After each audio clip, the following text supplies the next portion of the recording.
உங்கள் துக்கம் சந்தோஷமாய் மாறும். இயேசு கிறிஸ்துவின் அன்பு இன்று உங்களை சுத்தமாக்க போகிறது.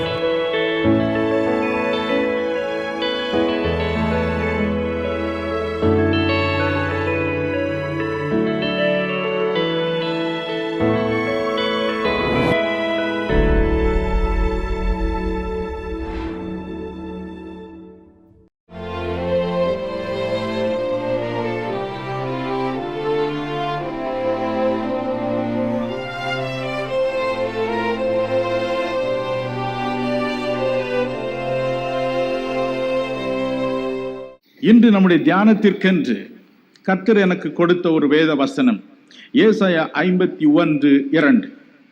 ஏசாயா தீர்க்கதரிசியின் புஸ்தகம் 51:2. உங்கள் தகப்பனாகிய ஆபிரகாமையும் உங்களை பெற்ற சாராளையும் நோக்கி பாருங்கள்.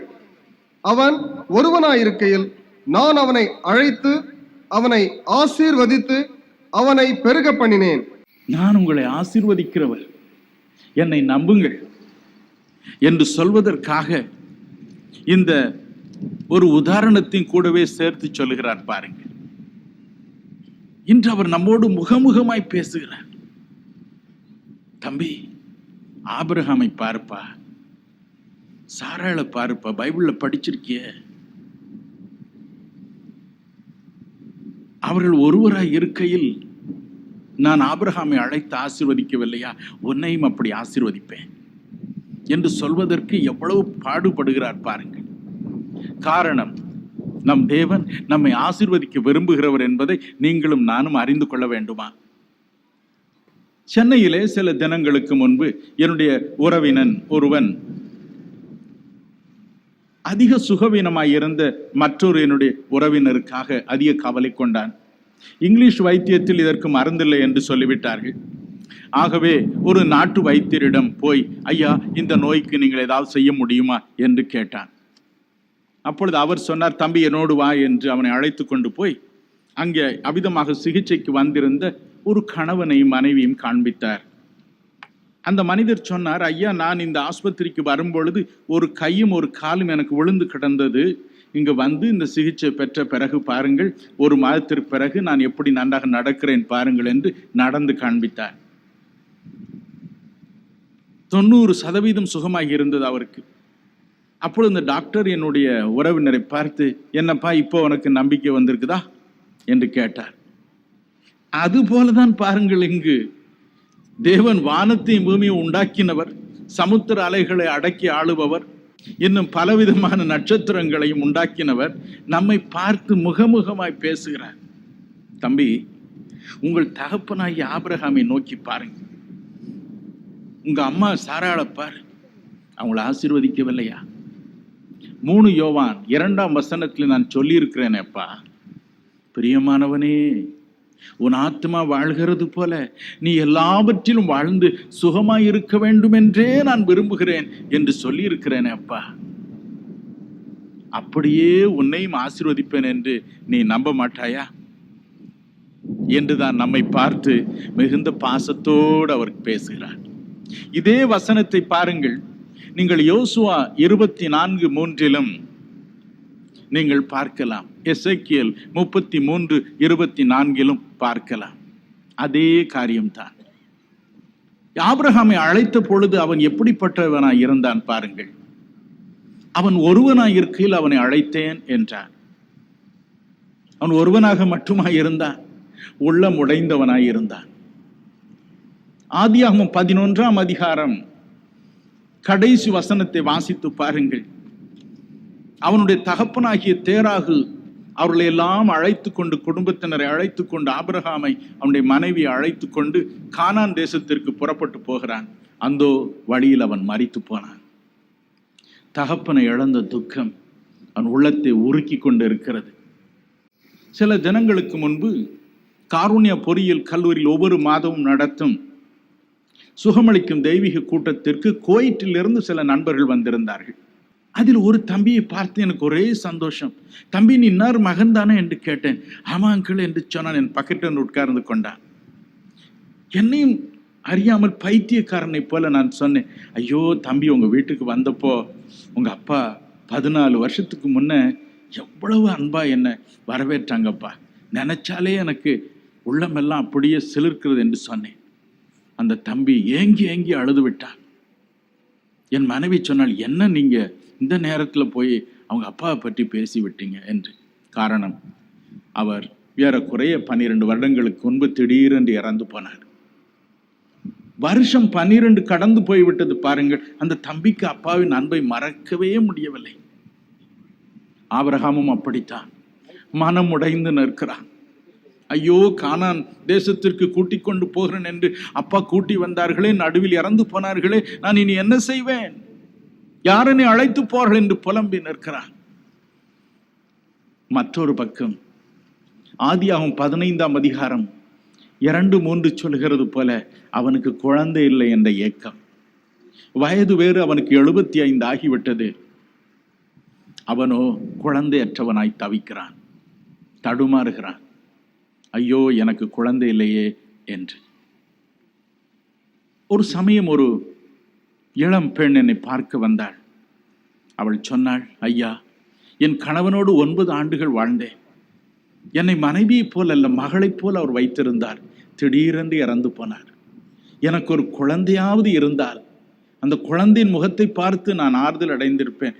குழந்தையும் இல்லை, கணவனும் இல்லை, தவிக்கிறேன் என்று அவள் மனம் கசந்து அழுதாள். ஆபிரகாம் அப்படித்தான். ஐயோ, எங்க அப்பா போனதற்கு ஒரு குழந்தையாவது இருந்திருந்தால், எங்க அப்பா பேரை அந்த குழந்தைக்கு வச்சு நான் கொஞ்சம் மகிழ்ந்திருப்பேனே, எங்க அப்பாவை பற்றிய துக்கத்தை மறந்திருப்பேனே என்று. மற்றொரு பக்கம் ஆறுதலின் நாயகன் தேவன் தானே. அவரிடமிருந்து தானே ஆறுதல்கள் புறப்பட்டு வருகின்றன. 2 கொரிந்தியர் 1ஆம் அதிகாரம் 3-5 வரை வாசித்து பாருங்கள். இறைவனுக்கு ஒரு பெயர் உண்டு, சகல ஆறுதல்களின் தேவன், the God of all comforts. சகல ஆறுதல்களின் தேவன். அவருக்கும் அவனுக்கும் சம்பந்தமே இல்லை. அவரை அவன் அறியாமல் வாழ்ந்தான் என்று யோசுவா 24:2 சொல்கிறது. அவர் எப்படிப்பட்டவர் என்று அவனுக்கு தெரியாது. ஆகவே உள்ளம் உடைந்து நிற்கிறான். எல்லா பக்கத்திலும் உள்ளம் உடைந்தவனாய் அவன் நிற்கிறான். அப்பொழுதுதான் தேவன் அவனை கூப்பிடுகிறார். ஆபிரகாம். ஆபிரகாம் அல்ல, அவன் ஆபிராம். ஆபிராம், நீ எழுந்து நான் காட்டும் தேசத்திற்கு புறப்பட்டு போ, பயப்படாதே என்று சொல்லி அவனை ஆசீர்வதிக்கிறார். இறைவன் மனிதனிடம் பேசும் வகை வித்தியாசமானது. இன்ன விதத்தில் தான் பேசுவார் என்று நாம் சொல்லவே முடியாது. இலங்கையில் வாலிபன் ஒருவன் மனம் உடைந்தான். தற்கொலை செய்து கொள்ள எண்ணி ஒரு பாட்டில் விஷத்தை எடுத்துக்கொண்டான். காடு ஒன்றிற்கு ஓடிவிட்டான். யாரும் இங்கு வரமாட்டார்கள் என்ற எண்ணத்தில் மரத்தடியில் உட்கார்ந்தான். விஷத்தை எடுத்து குடிப்பதற்காக பாட்டிலை தூக்கினான். பார்த்த பொழுதுதான் அந்த மரத்தின் மேலே ஒரு நோட்டீஸ் போடப்பட்டிருப்பதை கண்டான். அதை உற்று நோக்கினான். கவலையா, கண்ணீரா, வாழ்க்கையில் வெறுப்பா, உனக்கு சமாதானம் தர ஒருவர் காத்திருக்கிறார், அவரை பற்றி நீ அறிய வேண்டும் என்றால் YMCAயில் நடக்கும் கூட்டத்திற்கு வா என்று எழுதியிருந்தது. நேரடியாக தேவன் அவனோடு பேசியது போல் இருந்தது. ஓட்டமாய் எழுந்து ஓடினான். அங்கு அருள்நாதரின் அன்பை பற்றி கேட்டான். உள்ளத்தை அவருக்கு பறிகொடுத்தான். இன்று ஒரு பிரசித்தி பெற்ற போதகராக அங்கு அவர் விளங்குகிறார். தேவன் பேசும் விதம் பல விதம். எனக்கு அருமையானவர்களே, மனம் சோர்ந்து போனீர்களோ, ஆபிரகாமை போல தகப்பனை இழந்து அல்லது தாயை இழந்து உள்ளம் உடைந்து வந்திருக்கிறீர்களோ, ஐயோ ஒரு குழந்தை இருந்தாலும் எனக்கு ஒரு ஆறுதல் இருக்குமே என்று புலம்பி நிற்கிறீர்களோ, அல்லது ஐயா இறைவன் எங்க இருக்கிறார், நான் அவரை எங்கே கண்டு சந்திக்கலாம், எனக்கு சொல்லுங்கள் என்று யோபு புலம்பி அழுதது போல, யோபு 23:3-4 அவன் புலம்பி அழுதது போல புலம்பி நிற்கிறீர்களோ, இன்று உங்களை இங்கு அவரே அழைத்து வந்திருக்கிறார். அவர்தான் உங்களை அழைத்து வந்திருக்கிறார்.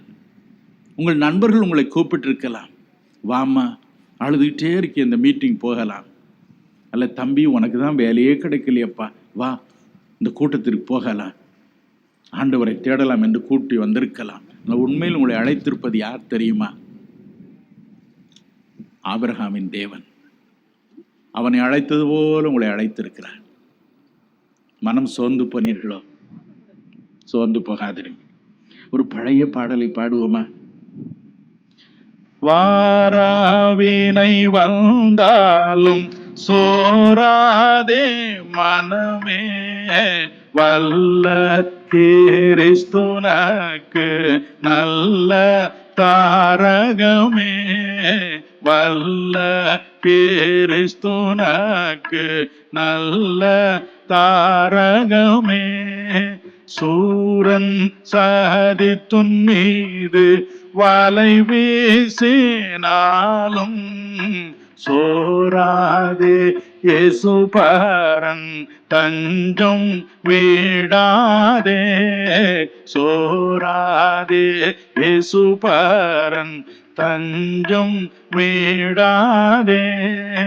தன்னுயிர் ஈந்திட்ட உன் இயேசு நாத தள்ளுவாரோ அன்பு கொள்ளவர் மீதே, தள்ளுவாரோ அன்பு கொள்ளவர் மீதே. பெற்ற பிதா போல் உன் கூற்றம் எண்ணாரே, பிள்ளை யாயில்லவர் தள்ளிவிட்டாரே, பிள்ளை யாயில்லவர் தள்ளிவிட்டாரே. வாராவினை வந்தாலும் சோராதே மனமே, வல்ல கிறிஸ்துனக்கு நல்ல தாரகமே. ஆகவேதான் தேவன் சொல்கிறார், ஆபிரகாமை அழைக்கவில்லை அப்பா, ஒருவனாய் இருக்கையில் அவன் தனித்து நிற்கையில் அவனை அழைத்தேனே, அவனை ஆசீர்வதித்தேனே, பலுகி பெருகச் செய்தேனே, குழந்தையற்ற அவனை பலுகி பெருகச் செய்தேனே, உனக்கும் நான் செய்ய மாட்டேனா என்று கேட்கிறார். மனம் கலங்காதிருங்கள். நம் ஆண்டவர் அன்புடையவர், இரக்கமுடையவர், மனதுருக்கமுடையவர். அவர் எப்படிப்பட்டவர்? அவர் ஆசீர்வதிக்கிறவர், ஆபிரகாமை ஆசீர்வதிக்கிறவர். மனு குலத்தை தேவன் உண்டாக்கின பொழுது ஆதியாகமம் 1:27-28 சொல்கிறது, அவர்களை ஆணும் பெண்ணுமாக உண்டாக்கினாராம். அடுத்து என்ன செய்தார்? அவர்களை ஆசீர்வதித்தார், மனதார ஆசீர்வதித்தார். நீங்கள் பலுகி பெருகுங்கள் என்றார். ஆசீர்வதிக்கிற தேவன். இன்னொரு வேடிக்கையை பாருங்கள். உபாகமம் 10:8 வாசித்து பாருங்கள். தேவன் 12 கோத்திரங்களுக்குள் லேவி கோத்திரத்தாரை தனக்கென்று தெரிந்து கொண்டாராம். அவர்களுக்கு 3 முக்கியமான வேலை கொடுத்தார். முதல் வேலை, அவர்கள் உடன்படிக்கை பெட்டியை சுமப்பது. இரண்டாவது, உடன்படிக்கை பெட்டி இருந்த ஆசரிப்பு கூடாரத்தில் அவருடைய ஊழியத்தை செய்வது, ஆசாரிய முறைமையை செய்வது. 2 நல்ல வேலை. 3வது வேலை என்ன தெரியுமா? தன் ஜனங்களை ஆசீர்வதிப்பது. அதுவும் ஒரு முக்கியமான வேலை அவர்களுக்கு. தேவன் சொல்கிறார், முதல் 2 வேலையை மட்டும் பார்த்தா போதாதப்பா, இந்த முக்கியமான வேலையும் செய்யுங்க. என் ஜனங்களை ஆசீர்வதிங்க, அவங்கள மறந்துடாதீங்க. அமெரிக்காவுக்கு நான் போயிருந்தேன், கனடாவுக்கு போயிருந்தேன். தினமும் போனில் இந்தியாவில் இருந்து மக்கள் போன் பண்ணி கொண்டே இருப்பார்கள். பிரதர், என் பேரன் இங்க படிக்கிறான், அவனை கூப்பிட்டு போன்லயாவது ஒரு ஆசீர்வாதம் பண்ணிருங்க. என் பேத்திக்கு அங்க ஆபரேஷன் நடக்குது, எப்படியாவது ஆஸ்பத்திரியை கூப்பிட்டு எப்படியாவது ஒரு ஜெபம் பண்ணிருங்க, ஆசீர்வாதம் பண்ணிருங்க. அது போலதான் தேவனும் இங்க சொல்கிறார். எப்போ உங்களை ஆசாரிய ஊழியத்திற்கு அழைச்சிருக்க, உண்மைதான், அதெல்லாம் செய்யுங்க. ஆனா என் பிள்ளைகளை ஆசீர்வதிக்க மறந்துடாதீங்க. I want them to be blessed. எண்ணாகமம் 6:23-27 வரை உள்ள வசனங்களை வாசித்து பாருங்கள். தேவன் சொல்கிறார், ஆரோன் இறுதியில் என் மக்களை ஆசீர்வதி. கர்த்தர் உன்னை ஆசீர்வதித்து உன்னை காக்க கடவர். கர்த்தர் தம்முடைய முகப்பிரகாசத்தை உன்மேல் வீசச் செய்து உன்மேல் கிருபையா இருக்க கடவர். உனக்கு சமாதானம் தரக்கடவர் என்று சொல். இவ்விதமாய் என் நாமத்தை நீ கூறி அவர்களை ஆசீர்வதிக்கும் பொழுது நான் அவர்களை ஆசீர்வதிப்பேன். உங்கள் இருதயம் கலங்காதிருப்பதாக. நம் தேவன் ஆசீர்வதிக்கும் தேவன். ஆபிரகாமை ஆசீர்வதித்த தேவன் நம்மையும் ஆசீர்வதிக்க காத்திருக்கிறார். இந்த தேவன் மனிதனாய் பூமியில் இறங்கி வந்தார். அப்பொழுது எப்படி நடந்து கொண்டார்? மார்க் 6 அதிகாரம் 41 வாசித்து பாருங்கள். அவர் கையில் கொடுக்கப்பட்ட அப்பத்தை ஆசீர்வதித்தார். லூக்கா 24:29 அப்பத்தை எடுத்தார், ஆசீர்வதித்தார்.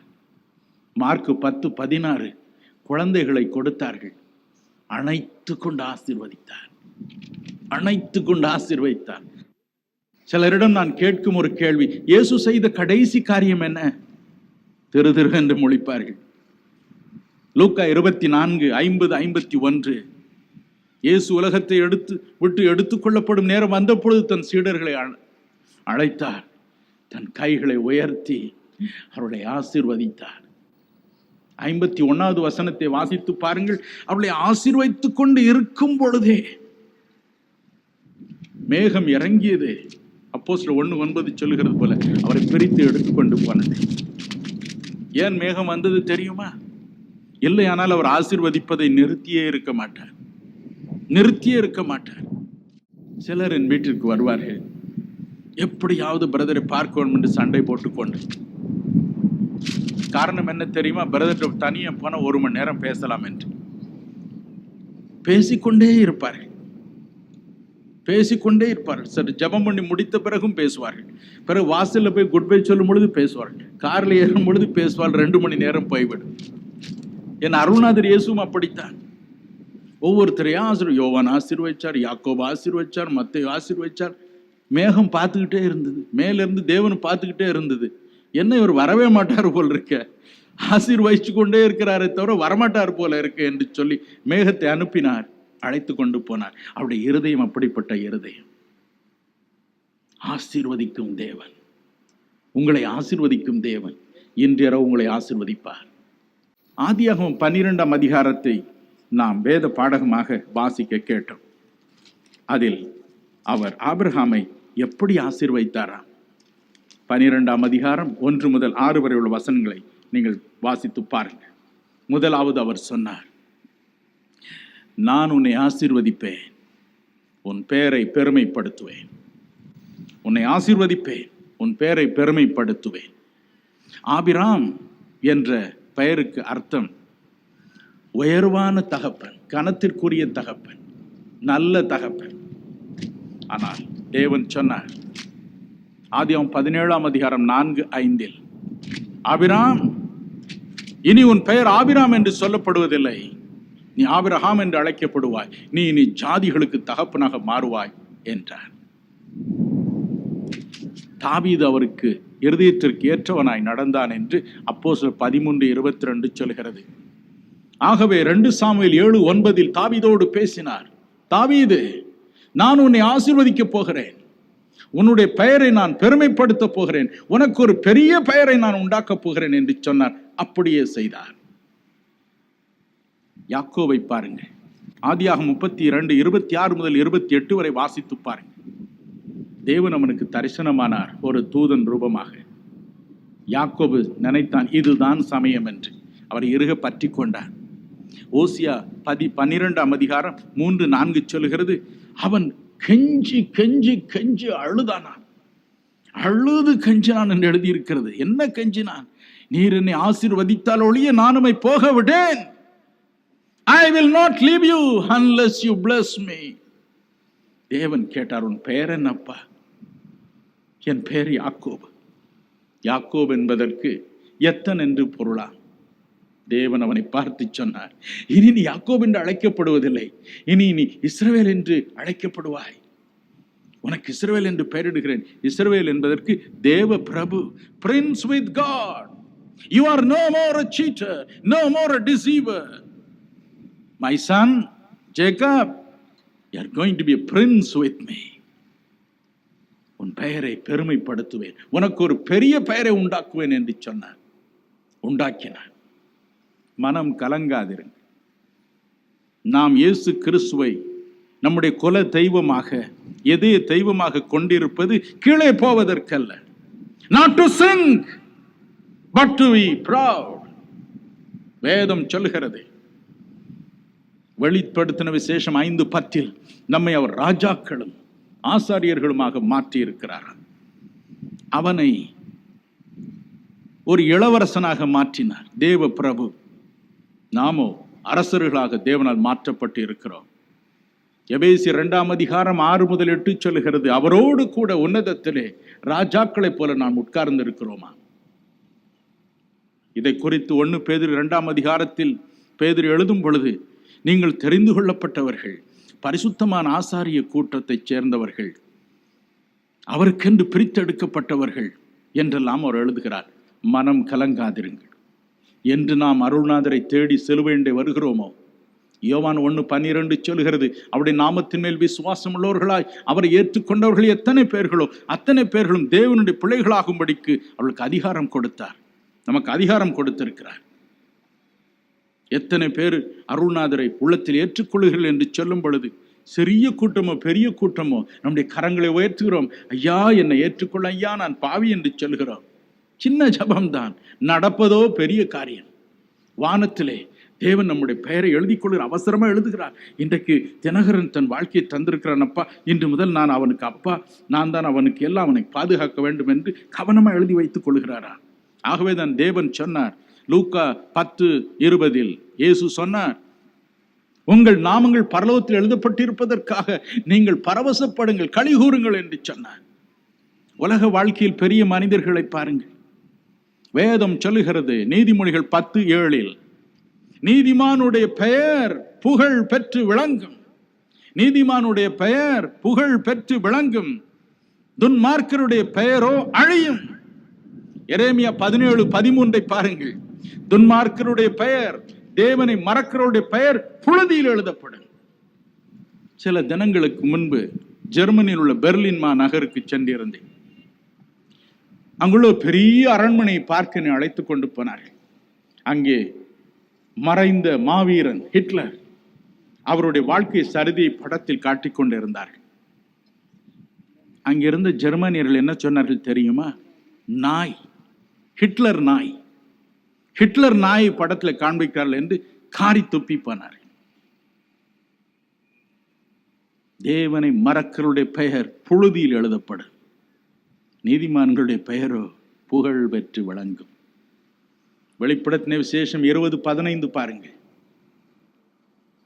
ஜீவ புஸ்தகத்தில் பெயர் எழுதப்படாதவனாக காணப்பட்டவன் எவனோ, அல்லது ஜீவ புஸ்தகத்தில் பெயர் எழுதப்பட்டவனாக காணப்படாதவன் எவனோ, அவன் அக்னி கடலில் தள்ளப்பட்டான்.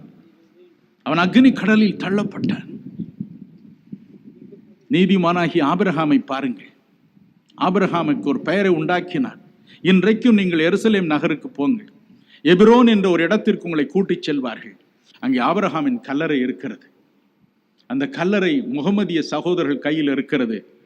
முகமதியர்கள் வரும் பொழுது ஐயோ இப்ராஹிம் நபி என்று புலம்பி அழுகிறார்கள்.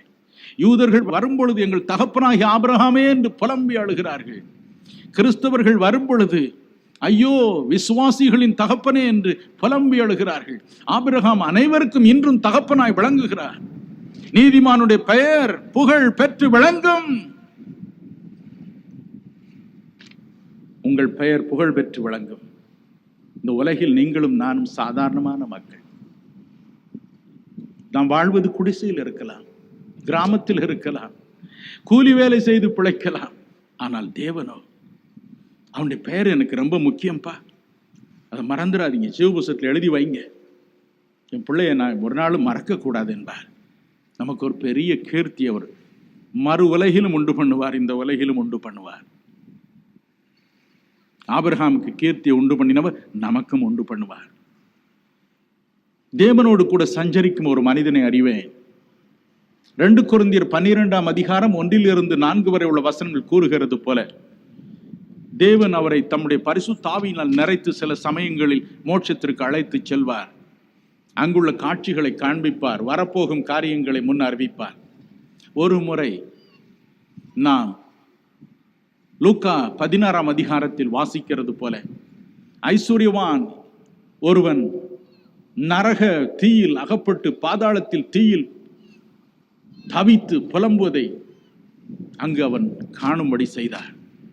அவன் சொன்னான், ஆபிரகாமே, என் பிதாவாகிய ஆபிரகாமே, நான் இந்த அக்னி ஜுவாலையில் வேதனைப்படுகிறேன். ஐயோ, என்னுடைய நாவு தண்ணீர் தாகத்தினால் தவிக்கிறது, ஒரு சொட்டு தண்ணீர் எனக்கு கிடைக்கும்படி செய்யும் என்று புலம்பி அழுதான் என்று அங்கு வாசிக்கிறோம். அந்த காட்சியை பார்க்கும்படி செய்தார், நரகத்தை காணும்படி செய்தார், நரகத்தில் உள்ள பல பல பாகங்களை பார்க்கும்படி செய்தார். நரகமாவது மோட்சமாவது, மரணத்திற்கு பிறகு வாழ்க்கை ஏது என்று சொன்னவர்கள் அந்த மறுமைக்குள் பிரவேசித்து மனம் கசந்து அழுவதை அவர் கண்டார். ஆயிரமாய் ஜனங்கள் உட்கார்ந்து புலம்பி அழுகிறார்கள். அங்கிருந்து மோட்சத்தை காணும்படி பிசாசு செய்கிறான். மோட்சத்தை பார்க்கிறார்கள். தங்களுக்கு அருமையானவர்கள் அங்கே மகிழ்ச்சியோடு ஆடி பாடி மகிழ்வதை பார்க்கிறார்கள். ஐயோ, என் தாய் எங்க இருக்கிறாளே, எனக்கா எவ்வளவு அவள் அழுதாள், என் தகப்பன் எனக்கு எத்தனை புத்தி சொன்னான், கேளாமற் போனேனே, ஐயோ என் சகோதரி அங்க இருக்கிறாளே, நானோ இந்த நரக வேதனையில் பாடுபடுகிறேனே என்று புலம்பி அழுவதை கண்டார். நரக தீயை கண்டார். அதில் வாட்டி எடுக்கப்படும் ஆத்துமாக்களை கண்டார். மைல் கணக்காக இந்த அலைகள் நிறைந்த கடல் போல நரகம் காணப்படுகிறது. சுற்றிலும் மணல் அல்ல, நாம் உட்கார்ந்து இன்புறுவதற்கு பாறை போல இருக்கிறது, செங்குத்தான பாறைகள். சில சமயங்களில் இந்த அக்னி ஜுவாலையில் வாட்டி எடுக்கப்படும் ஆத்துமாக்கள் அலையின் வேகத்தினால் கரையில் தூக்கி எறியப்படுகிறார்கள். அவைகள் எண்ணுகின்றன, ஐயோ நான் தப்பி விட்டேன், இந்த மலையில் ஏறி மறுபக்கம் குதித்து விட்டால் எனக்கு பிழைப்புண்டு என்று ஏறுகிறார்கள். ஆனால் நரகத்தில் உள்ள அந்த நெருப்பு அலைக்கு ஒரு ஜீவன் உண்டு. உலக அலை போல அல்ல, அது பாம்பின் நாக்கை போல சீறி போகும். அந்த ஆத்மாவை திரும்பி இழுத்து கொண்டு வரும். அப்பொழுது அந்த ஆத்மா எடும் குரல், கூச்சல், ஐயோ ஐயோ எனக்கு போக இஷ்டமில்லை, மறுபடியும் நெருப்பா என்று அவர்கள் புலம்பும் அந்த புலம்பல் அந்த தேவனுடைய மனிதனுடைய காதுகளில் பல நாட்கள் அவரை வாட்டி வதைத்தன. அந்த குரல் பயங்கரமான குரல். ஆகவேதான் இயேசு சொன்னார், நீங்க சாதாரண ஆள் அல்லப்பா, என் மகனே, நீ சாதாரண ஆள் அல்ல, கூலி வேலை தான் நீ செய்யலாம், கூடை தான் முடையலாம் நீ, அல்லது ஒரு கிளார்க்கா இருக்கலாம், ஆனால் உன் இருதயத்தை எனக்கு தந்து விட்டாய் அப்பா. எரேமியா 15:16 சொல்கிறது போல, என் பெயரை உண்மையில் நான் எழுதியிருக்கிறேனே, நீ என்னுடையவன், நீ விலையேற பெற்றவன், உனக்கு ஒரு பெயரை மோட்சத்தில் உண்டாக்கி இருக்கிறேன், இந்த உலகத்தில் உண்டாக்கி இருக்கிறேன் என்று சொல்லுகிறார். நாம் எவ்வளவு பாக்கியவான்கள், எவ்வளவு பாக்கியவான். மனம் கலங்காதிருங்கள், நான் உன்னை ஆசீர்வதிப்பேன், உன் பெயரை பெருமைப்படுத்துவேன். தேவ தூதர்கள் உங்களை கண்டு என்று பயப்படுவார்கள், பிசாசுகள் உங்களை கண்டு நடுங்கும். இயேசு சொல்லி போனார், என் நாமத்தில் நீங்கள் எதை கேட்டாலும் நான் அதை செய்வேன் என்று. ஆகவே இந்த அவருடைய பெயரை சொல்லும் பொழுது மோட்சம் முழுவதுமே நடுங்கி ஆக வேண்டும். நீங்கள் பெரியவர்கள், உங்களுக்கு ஒரு பெரிய பெயர் உண்டு. ஒரு பழைய பாடல் நினைவுக்கு வருகிறது, பாடுவோமா? ஒரு நாள் மோட்சம் போவோம், பரிசுத்தரோடு உட்கார்ந்திருப்போம், பரமானந்த கீதம் அங்கே எழும்பும், நாம் அங்கே இருப்போமா? இருப்போம்.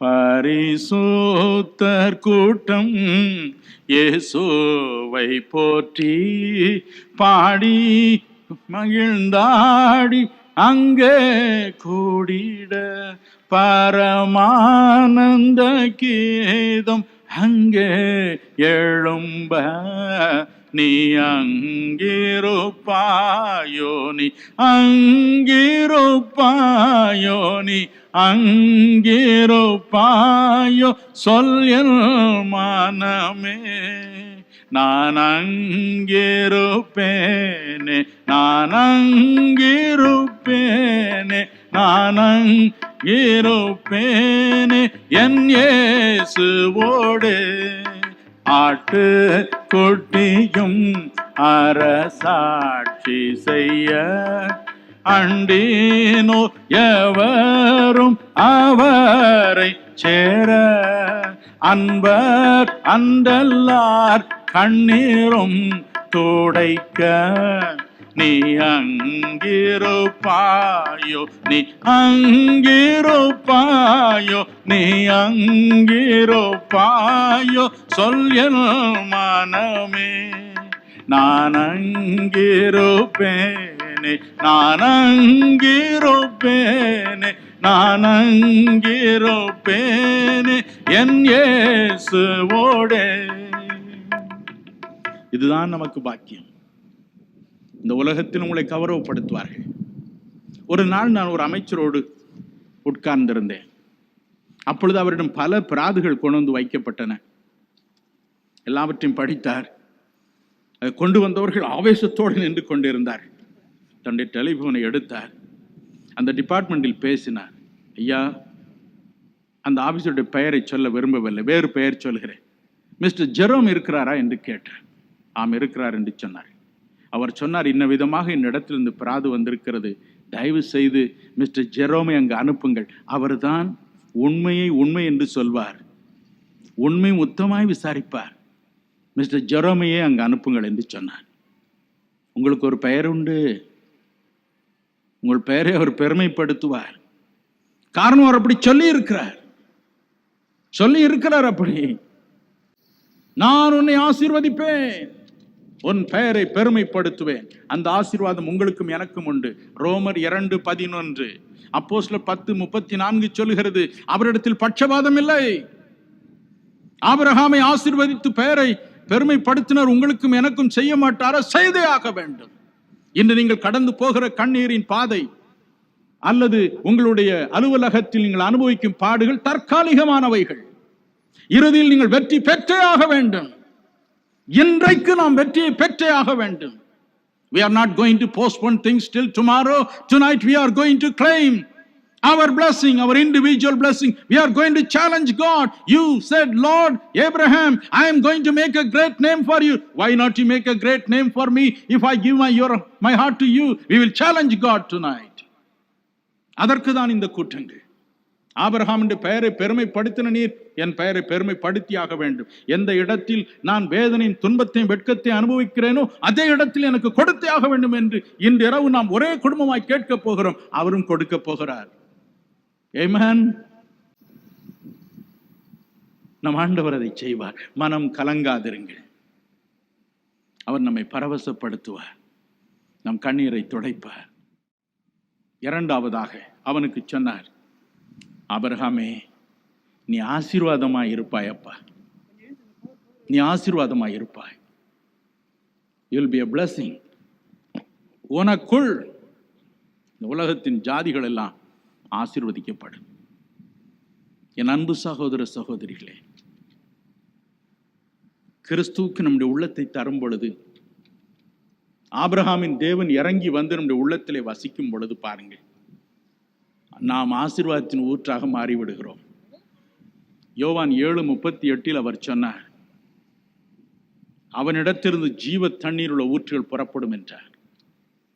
இயேசுதான் ஜீவ ஊற்று. அவர்தான் ஜீவ தண்ணீர் உள்ள நதி, பேரின்ப நதி. அவர் நமக்குள் இருக்கும் பொழுது பாருங்கள், கொலோசியர் 1:27 சொல்கிறது, கிறிஸ்து மகிமையின் நம்பிக்கையாக நமக்குள் இருக்கிறார். அந்த நம்பிக்கை நமது மூலம் நம்பிக்கையற்ற மற்றவர்களுக்கு பாய்ந்து செல்கிறது. ஆகவே தான் இயேசு சொன்னார், மார்க்கு 16:17-18, உங்கள் கைகளை வியாதியுள்ளவர் மீது நீங்கள் வைப்பீர்கள், அவள் சுகமடைவார்கள். என் பெயரை சொல்வீர்கள், அசுத்தாவிகள் நடுங்கும்.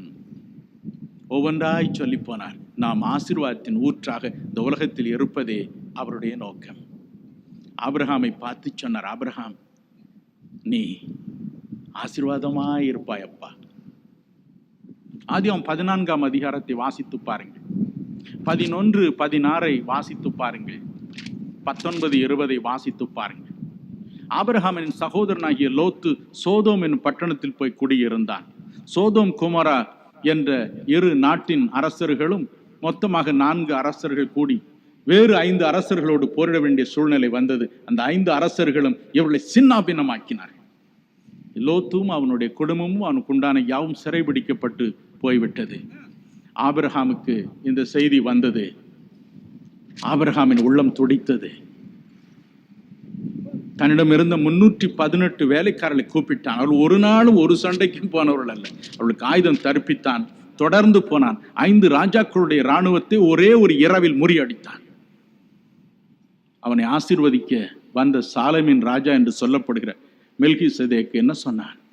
உன்னதமான தேவனுடைய ஆசீர்வாதம் உண்மையில் இருப்பதாக, அவர்தான் அப்பா உன்னை இந்த சத்துருக்களின் கைக்கு விலக்கி மீட்டார் என்று. சத்துருக்கள் அவனுக்கு முன்பதாக நடுங்கும்படி செய்தார். எப்பொழுது? தன் சகோதரனை ரட்சிக்க அவன் புறப்பட்டு போன பொழுது. எனக்கு அருமையானவர்களே, இதற்காகவே கர்த்தர் நம்மை ஆசீர்வதிக்கிறார். இதற்காகவே 9 வரங்களை நம்முடைய கரங்களில் கொடுக்கிறார், வாழ்க்கையில் பயன்படுத்துகிறார். 9 கனிகளை கொடுத்து நாம் கிறிஸ்துவை போல இந்த உலகில் காணப்படும்படி செய்கிறார்.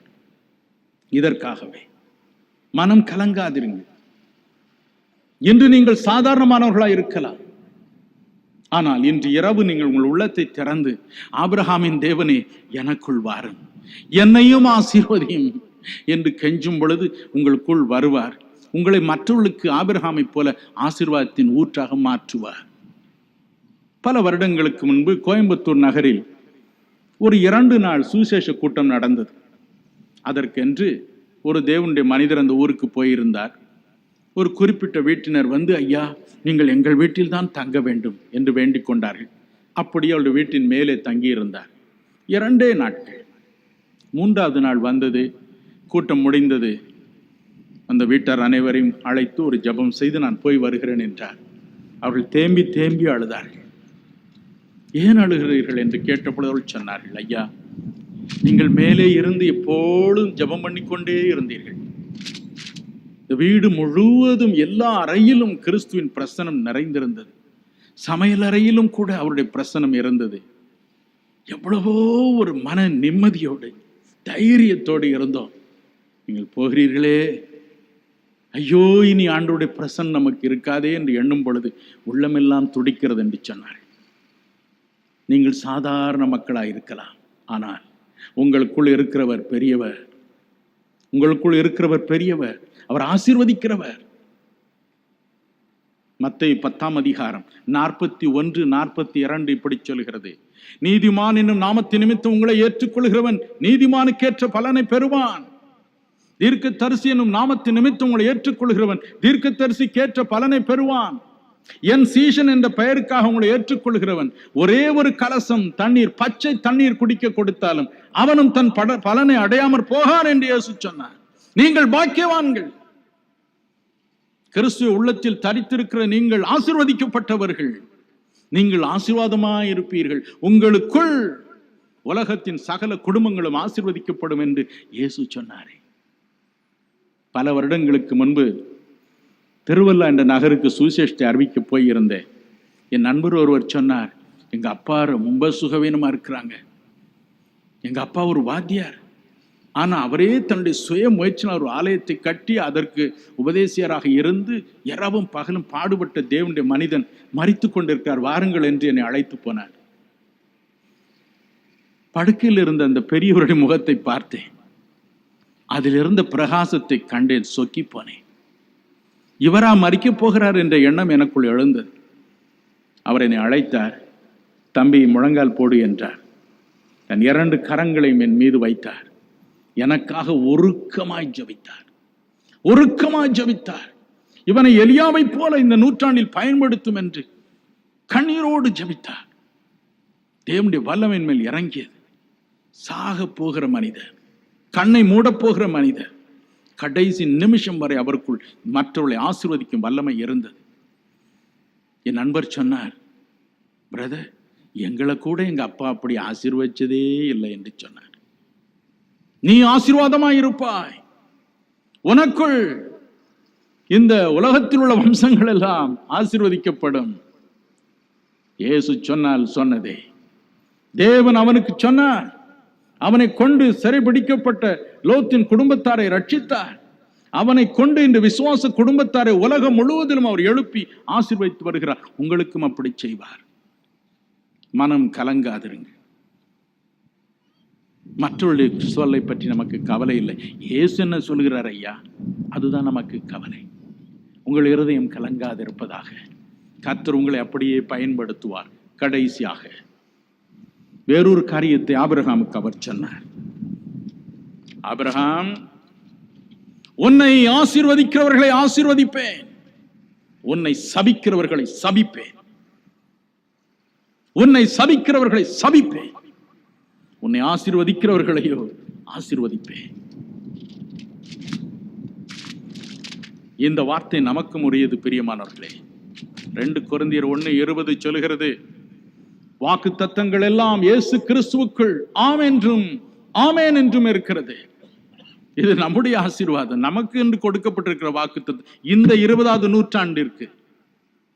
ரோமர் 4:23 சொல்கிறது, இந்த காரியங்கள் எல்லாம் நமக்காகத்தான் எழுதப்பட்டிருக்கிறது என்று. 21வது நூற்றாண்டை பற்றி நமக்கு கவலை இல்லை. இன்று நமக்கு என்ன? தேவன் சொல்கிறார், பயப்படாதே மேரி, பயப்படாதே, உன்னை ஆசீர்வதிக்கிறவர்களை நான் ஆசீர்வதிப்பேன், உன்னை சபிக்கிறவர்களை சபிப்பேன். ஜான், உன்னை ஆசீர்வதிக்கிறவர்களை நான் ஆசீர்வதிப்பேன், உன்னை சபிக்கிறவர்களை சபிப்பேன். திருச்சபையே, உன்னை ஆசீர்வதிக்கிறவர்களை ஆசீர்வதிப்பேன், உன்னை சபிக்கிறவர்களை சபிப்பேன். அவர் சொன்னால் சொன்னதுதான். ஒரு மனிதனும் அதை மாற்ற முடியாது. மனம் கலங்காதிருங்கள். நமக்கு 2 விரோதமான விரோதிகள் உண்டு. முதல் விரோதி எப்பொழுதும் பரலோகத்தில் தான் இருக்கிறான். வெளிப்படுத்தின விசேஷம் 12:10 பாருங்கள். பொல்லாத பிசாசை பற்றி எழுதி இருக்கிறது அங்கு. அவன் எப்பொழுதும் இயேசுவின் சமூகத்தில் நின்று கொண்டு இருக்கிறான்.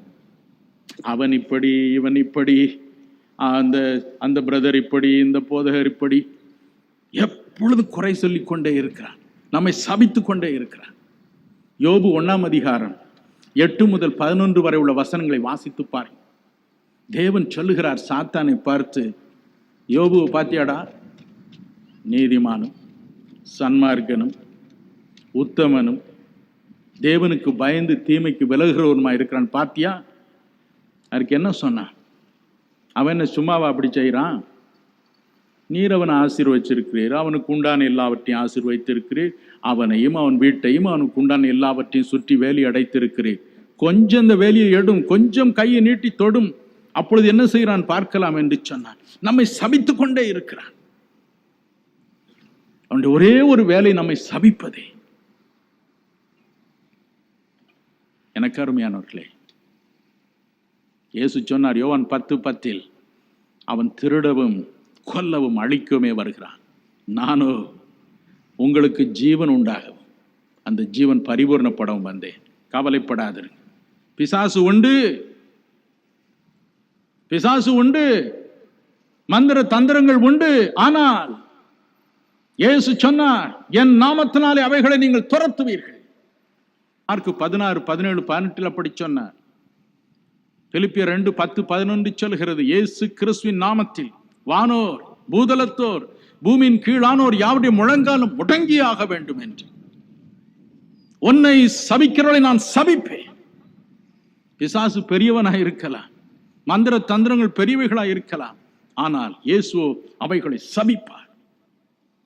பேலேயாமை பாருங்கள். மனிதன் அவன் ஜனங்களை சபிக்க வருகிறான். இஸ்ரவேல் ஜனங்களை சபிக்க எழுந்து நிற்கிறான். தேவனுடைய ஆவி அவன் மேல் வருகிறது. அப்பொழுது அவன் என்ன சொல்கிறான்? எண்ணாகம் 23:20 பாருங்கள். ஐயோ, நான் இந்த ஜனங்களை சபிக்கவே முடியாது, தேவன் அவளை ஆசீர்வதித்திருக்கிறார், தேவனுடைய ஆசீர்வாதம் மேல் இருக்கிறது, ஐயோ என்னால் சபிக்க முடியாது என்கிறான். உபாகம் 23:5 பாருங்கள். அங்கேயும் வேதம் சொல்கிறது, தேவன் பேலேயாமின் சாபத்தை உனக்கு ஆசீர்வாதமாக மாற பண்ணினார் என்று. மனம் கலங்காதிருங்கள். நீதிமொழிகள் 26:2 சொல்கிறது, காரணம் இல்லாமல் இட்ட சாபம் தங்காது, தகைவிலான் குருவியை போல அது பறந்து போகும், கடந்து போகும். உங்கள் இருதயம் கலங்காதிருப்பதாக. சபிக்கிறவர்கள் சபிக்கட்டும், மந்திரம் செய்கிறவர்கள் மந்திரம் செய்யட்டும், தந்திரங்கள் செய்கிறவர்கள் தந்திரங்கள் செய்யட்டும். இயேசு அதை கவனித்துக் கொள்வார். தேவன் சொன்னால் சொன்னதுதான். உன்னை ஆசீர்வதிக்கிறவர்களை நான் ஆசீர்வதிப்பேன், உன்னை சபிக்கிறவர்களை சபிப்பேன். தேவனுடைய சாபத்திற்கு விரோதமாக எழுந்து நிற்கக்கூடிய மனிதன் எங்க இருக்கிறான்? உங்கள் கண்ணெதிரே அதை பார்ப்பீர்கள். மனம் சோர்ந்து விடாதிருங்க. ஒரு சமயம் நான் மற்றொரு நாட்டில் என் நண்பரோடு நின்று கொண்டிருந்தேன். அப்பொழுது அவர் ஒரு மனிதரை பற்றி இப்படி சொன்னார். ஐயா, இந்த மனிதர் தன் மனைவியை மனதார வெறுத்தார். தினமும் சபிப்பார், தினமும் சண்டை போடுவார், தினமும் கோபிப்பார், தினமும் உதைப்பார், தினமும் மனதார அவளை சபிப்பார். ஏன் இருக்கிறா, நீ செத்து போக கூடாதா, எங்கேயாவது ஓடிவிடக் கூடாதா என்று தினமும் சபிப்பார். அந்த அம்மாளோ சிலுவை நாதரை உள்ளத்தில் தரித்திருந்தபடியினால் மிகுந்த பொறுமையோடு இருந்தார். என்ன இப்படி செய்தாலும் இவள் போக மாட்டேன் என்கிறாளே என்ற கோபம் அவருக்கு. சில மந்திரவாதிகளை போய் பார்த்தார். அவள் ஒரு சின்ன கஷாயம் கொடுத்தார்கள், ஒரு பாட்டில். இந்த கஷாயத்தை எடுத்து எப்படியாவது அவளை குடிக்க வச்சிருங்க, குடிச்ச உடனே 100 கணக்கில் பிசாசு வரும், அதை பார்த்து பார்த்து பயந்து அலறி ஓடிக்கிட்டே இருப்பா, ஆயுள் முழுதும் ஓடுவா என்று சொன்னார். ரொம்ப சந்தோஷம் அவருக்கு. பாட்டில் எடுத்துக்கொண்டு போனார், கப்பில ஊற்றினார், காப்பியில கலந்து கொடுத்தார், குடி என்றார். அந்த அம்மாள் குடிக்க மாட்டேன் என்றார். செம்மையாய் அடித்தார், மறுபடியும் சபித்தார். அடி பொறுக்க முடியவில்லை. கடைசியில் அந்த அம்மாள் அந்த கோப்பை எடுத்தார்.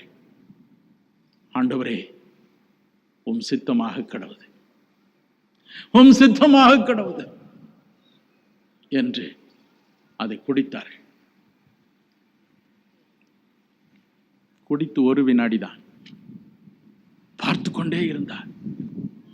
இப்போ ஓடிடுவா, இப்போ ஓடிடுவா, இப்போ ஓடிடுவா என்று. ஒன்றுமாகவில்லை. திடீரென்று அவர் கூச்சலிட்டார், ஐயோ, ஆயிரக்கணக்கான பிசாசுகள் வருகின்றன என்றார். வீட்டை விட்டு ஓடினார். ஓடினார், ஓடிக்கொண்டே இருக்கிறார். இன்றும் அவர் ஓடிக்கொண்டே இருக்கிறார். வருடங்கள் பல ஆயிற்று, பிசாசுகள் அவரை விடவே இல்லை. எத்தனையோ பேர் ஜபித்தார்கள், அந்த பிசாசுகள் போக முடியாது என்று சொல்லிவிட்டன. உன்னை சபிக்கிறவர்களை சபிப்பேன். Never play with God. Jesus Christ is not a carpenter, as some people imagine. Jesus Christ is not a penniless philosopher. Certainly not. Jesus Christ is not a good moral teacher. No! He is God, the God of Abraham. இயேசு கிறிஸ்து தச்சன் அல்ல. இயேசு கிறிஸ்து தத்துவ ஞானி அல்ல. அழகிய உபதேசங்களை கொடுக்க வந்த உபாத்தியாயர் அல்ல, போதகர் அல்ல. அவர் கடவுள், ஆபிரகாமின் தேவன். உன்னை ஆசீர்வதிக்கிறவர்களை ஆசீர்வதிப்பேன், உன்னை சபிக்கிறவர்களை சபிப்பேன். நாம் இந்த சாபத்திற்கு விலகி ஓடுவோம். உங்கள் இருதயத்தை ஆராய்ந்து பாருங்கள். ஒரு நிமிஷம் நம்முடைய கண்களை மூடுவோம். ஒரு நிமிஷம் கண்களை மூடுவோம். ஆபிரகாமை போல இன்று இரவு நாம் தவித்து வந்திருக்கிறோமா? குழந்தையற்று தவித்து வந்திருக்கிறோமா? தகப்பனை இழந்து, தாய் இழந்து, ஆறுதலற்று தவித்து வந்திருக்கிறோமா? ஐயா, கடவுள் எங்க இருக்கிறார்? கடவுள் உண்மையா எங்க இருக்கிறார்? ஏன் என் ஜபத்திற்கு பதில் இல்லை என்று தவித்து வந்திருக்கிறோமா? சாபத்தில் தடுமாறுகிறோமா? இன்று சாபத்திற்கு நாம் தப்பித்துக் கொள்வோம். எத்தனை பேருக்கு இந்த வாஞ்சை உண்டு? ஐயா, என் குடும்பத்தில் சாபம், மனதில் சாபம், ஆபீஸில் சாபம், தொழிலில் சாபம், இந்த சாபத்திலிருந்து நான் விடுதலை பெற்றே வேண்டும் என்று எத்தனை பேர் விரும்புகிறீர்கள்? உங்களுக்காக நான் முதலாவது ஒரு சிறு ஜபத்தை செய்ய விரும்புகிறேன். ஐயா, என் சாபம் என்னை விட்டு நீங்க வேண்டும், என் வாழ்வு தழைக்க வேண்டும் என்று சொல்கிறவர்கள் தயவு செய்து இருக்கும் இடத்திலிருந்து எழுந்து முன்னே வருவீர்களோ, எனக்கு முன்னே காலியா இருக்கும் இடத்திற்கு வருவீர்களோ, உங்களுக்காக நான் மனம் கசந்து அருள்நாதரிடம் வேண்ட விரும்புகிறேன். எனக்கு சாபம் வேண்டாம், எனக்கு மோட்சம் வேண்டும், எனக்கு ஆசீர்வாதம் வேண்டும், சாபமாகிய நரகம் வேண்டாம்.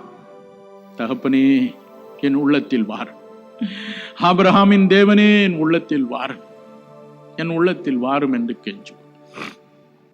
கண்ணீரெல்லாம் தோடைப்பார், கண்மணி போல் காப்பார். கண்ணீரெல்லாம் தோடைப்பார், கண்மணி போல் காப்பார். கார்மேகம் போன்ற கஷ்டங்கள் வந்தாலும் கனிவோடே உன்னை காத்திடவே. கார்மேகம் போன்ற கஷ்டங்கள் வந்தாலும் கனிவோடே உன்னை காத்திடவே. இயேசு அழைக்கிறார், இயேசு அழைக்கிறார். ஆவலாய் உன்னை தம் கரங்கள் நீட்டி இயேசு அழைக்கிறார், இயேசு அழைக்கிறார். ஆபிரகாமை ஆசீர்வதித்தவர் உங்கள் முன் நின்று கொண்டிருக்கிறார். பிரியமானவர்களே, மனம் கலங்காதிருங்கள், மனம் கலங்காதிருங்கள். உன் துக்க நாட்கள் முடிந்து போம் என்று சொன்னாரே, அது 100% உண்மை. உன் துக்க நாட்கள் முடிந்து போ, நிச்சயமாகவே முடிவு உண்டு. உன் நம்பிக்கை வீண் போகாது என்று சொன்னாரே, அந்த இரவுக்கு தான் நாம் இன்று வந்திருக்கிறோம். சாபத்திலிருந்து நமக்கு ஒரு ஆசீர்வாதம், இருளில் இருந்து ஒளி. ஹல்லேலூயா. அன்புடைய சுவாமி, நீர் சொன்னதை சொன்னேன். ஆபிரகாமின் தேவன் எப்படி ஆபிரகாமை ஆசீர்வதித்தார் என்று சொன்னீர். சொன்னேன், உம்மை நம்பி சாபத்தில் இருந்து ஓட்டமாய் தப்பிவிட ஓடி வந்திருக்கிறார்கள். மது பிள்ளைகளை அணைத்துக் கொள்ளும், அணைத்துக் கொள்ளும், அணைத்துக் கொள்ளும். ஆபிரகாமை அழைத்து அவன் ஓடி வந்தான், அவனை ஆசீர்வதித்தீர், அவன் ஆசீர்வதிக்கப்பட்டான். அவனை பலுகி பெருகச் செய்தீர், சந்தானம் இல்லை என்ற குறை ஒளிந்தது. அப்படியே மது பிள்ளைகளை அழைத்தீர். இப்பொழுது ஆசீர்வதியும், ஆசீர்வதியும், ஆசீர்வதியும், ஆசீர்வதியும் சுவாமி. ஒவ்வொரு உள்ளத்திலும் பிரவேசித்தருளும் சுவாமி. யோபுமை நோக்கி கதறி அழுதான், நான் அவரை எங்கே கண்டு சந்திக்கலாம், நான் அவரை எங்கே கண்டு சந்திக்கலாம் என்று. இன்று இரவு பிள்ளைகளுமை பார்க்கட்டும், ஆபிரகாமின் தேவனை பார்க்கட்டும், சிலுவை நாதரை பார்க்கட்டும், சிலுவை வேந்தரை பார்க்கட்டும், சிலுவை நாதரை பார்க்கட்டும். ஒவ்வொரு கண்ணையும் திறக்க வேண்டும் என்று ஜெபிக்கிறேன். ஒவ்வொரு கண்ணையும் திறந்தருளும் சாமி. முகமுகமாய் தரிசிக்கட்டும் அப்பா, முகமுகமாய் தரிசிக்கட்டும் அப்பா, உம்மை பார்க்கட்டும். ஒவ்வொரு கண்ணை நீர் திறப்பதற்காய் ஸ்தோத்திரம். ஆன்மீக கண்களை திறந்தருளும், ஆன்மீக கண்களை திறந்தருளும். ராஜாதி ராஜனை, ஆபிரகாமின் தேவனை, ஆபிரகாமை ஆசீர்வதித்தவரை மது பிள்ளைகள் மனம் குளிர கண்டு களிக்கட்டும் சாமி. துன்பத்தை கண்ட வருஷங்களுக்கு சரியாய் மகிழ்ச்சியாக்கும். இப்பொழுது ஆசீர்வதியும். தேவன் தாமே கண்ணீரை துடைப்பார் என்று எழுதியிருக்கிறது. துடைத்தருளும், துடைத்தருளும். எல்லா சாபங்களையும் துடைத்தருளும் இயேசு சுவாமி. எல்லா சாபங்களையும் துடைத்தருளும், துடைத்தருளும். இன்று இரவு துடைத்தருளும். இந்த பிள்ளைகளுடைய இருதயங்களில் மகிழ்ச்சியை ஊற்றும், ஊற்றும் ஆண்டவரே. உலகம் தரக்கூடாத சமாதானத்தை தருவேன் என்று தாரும். இப்பொழுது ஒவ்வொரு உள்ளத்திலும் ஒரு தெய்வீக சந்தோஷம், தெய்வீக அமைதி, தெய்வீக நம்பிக்கை இறங்கட்டும் என்று கட்டளை கொடுக்கிறேன். இறங்கட்டும். சொல்லி முடியாததும் மகிமையினால் நிறைந்ததுமான சந்தோஷம் இறங்கட்டும். இப்பொழுது இறங்கட்டும், இறங்கட்டும்.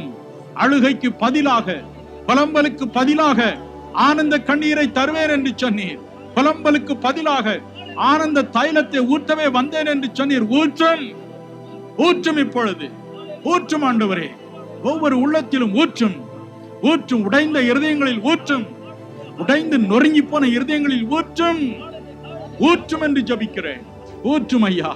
உமக்கு கோடாகோடி ஸ்தோத்திரம், கோடாகோடி ஸ்தோத்திரம்.